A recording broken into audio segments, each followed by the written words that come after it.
we're going to turn this into this.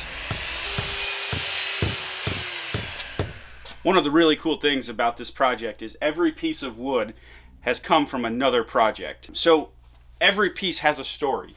All right, so I've wanted to do this project for a little while now. Some of you have pointed out in other videos, my talking videos about CNC, hey man, there's just a cement wall behind you. Hang a flag, put your logo. And I couldn't agree more. Been wanting to get to this project for a while, and so today is the day. So, taking that problem and another problem that I have a ton of wood cutoffs all around the shop. And I think I've got enough to cover this wall and kind of do a texture look. It's gonna kind of have a random pattern, but in the middle of it, I want to put my logo. And then you will see this in future videos as I'm talking to the camera. You'll have something nice to look at behind me. So that's the goal. The first thing to do to get this all started is to clear out all this stuff.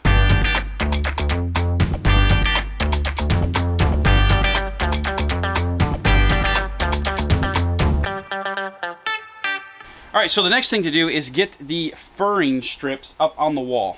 These furring strips are gonna do two things for us. One, they're gonna give us something to nail the wood pieces to.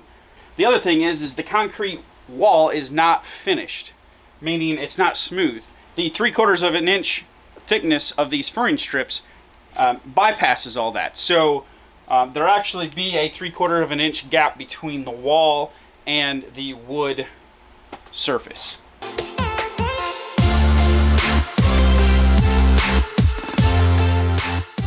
So I wanted to explain just for 1 minute what I'm using to attach these pieces of wood to the concrete. There's three things that really make it possible. The first thing is a concrete drill bit, specifically for concrete. It will not work in wood or anything else.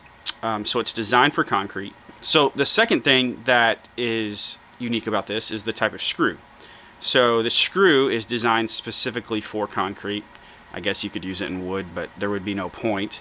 It has very aggressive threads, and it really to lock into the concrete. Third thing that makes this possible is a hammer drill that has a vibration to it when there's pressure put on this drill bit. So that makes it a lot easier to drill through the concrete.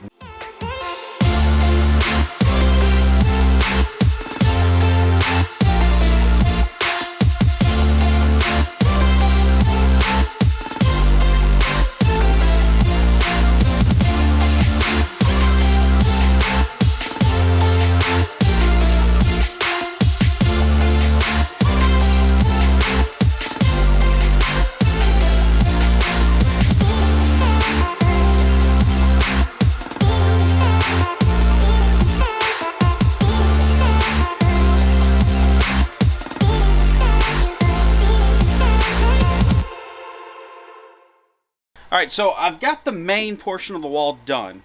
And when I first started this, I was like, look, I just want to do kind of a backdrop where you guys don't have to look at concrete when I'm talking. So it serves that purpose, but the more and more I started going and going, I'm like, you know what, I'm going to take it to the end of the wall over there. So I'm going to keep going, and I think that'll just look better. I might add a piece over here too, but just kind of fill it out, and that way it isn't broken up, and I have a lot more options when I'm filming. So let's get the other side done.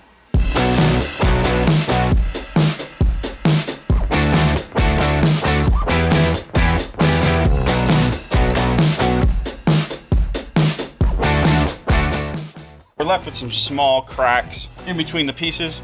So what I found the best way to do this, instead of trying to nail these in between those two pieces, which is very difficult, I'm just using this medium CA glue with some accelerator, and just put a drop.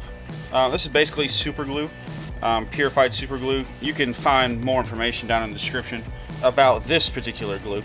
But I'm just putting a dot on them. I spray my gap with accelerator.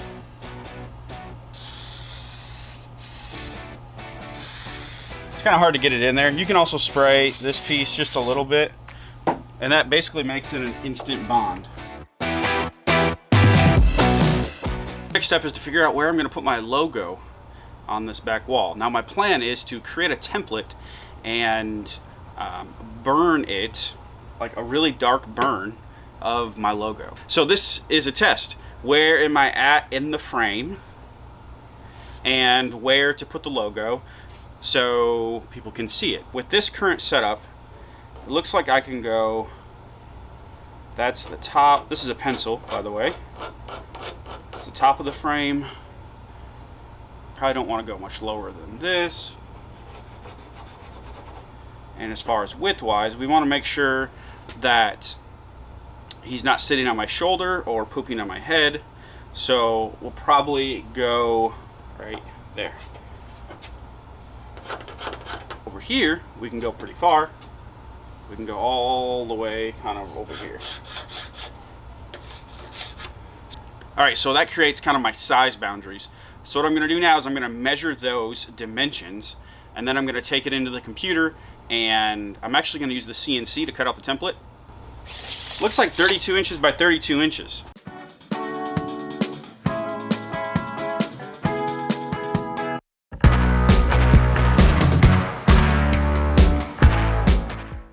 So I was hoping that it would fall on a smoother part of the wall. Because obviously if you have gaps between the stencil and the wall, when you burn it, it's not going to be a nice crisp line.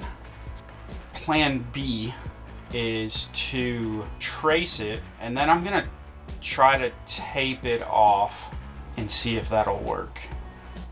I just don't know how tape is going to work when you're burning the wood around it, but we'll see what happens.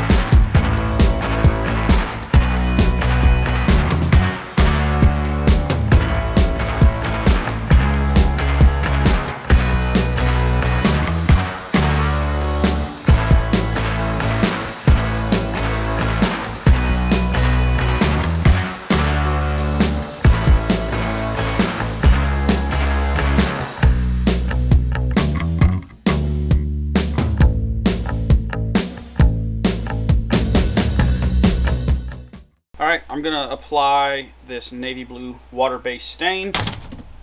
I'm going to do that using this foam brush. Just a nice light coat, and again, I don't know exactly what it's going to look like, but I think it's going to look cool. Let's hope.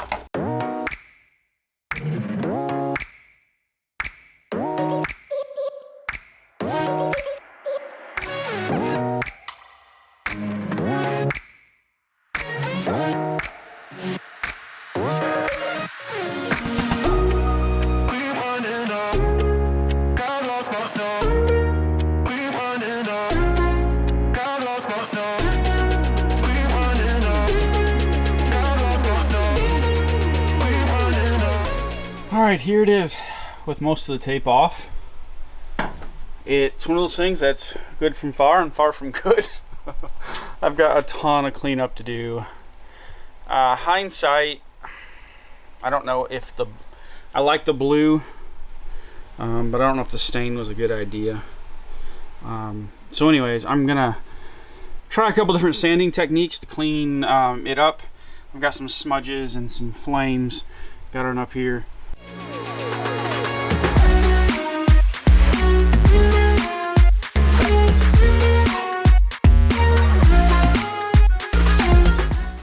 So I've got some mineral spirits here, and it will take off that glue from the tape, but it will not take off anything else. Surprisingly, it doesn't take off the stain. Still need a little bit of sanding. So what this tells me is that if I wouldn't have stained this and just would have burned it, I could have ended up with a crisp, clean result. If I would have burned it and then used mineral spirits to take off all the tape on the glue, this thing, I think that was the best it could have looked.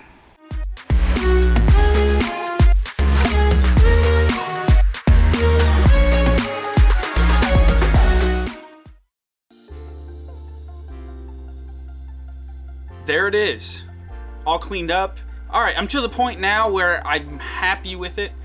Using the combination of the orbital sander and my Dremel with kind of a wire brush attachment, really did a good job, along with the mineral spirits that cleaned up all the glue residue. So I think that's where I'm gonna leave it. Clean up this mess and put everything back, and we'll be good to go for shooting some future videos, talking head videos, and we will have a logo right next to me. Be sure not to go anywhere. I've got a whole lot of other videos right here that I think you'll enjoy. Thank you so much for watching. I'll see you in the next one.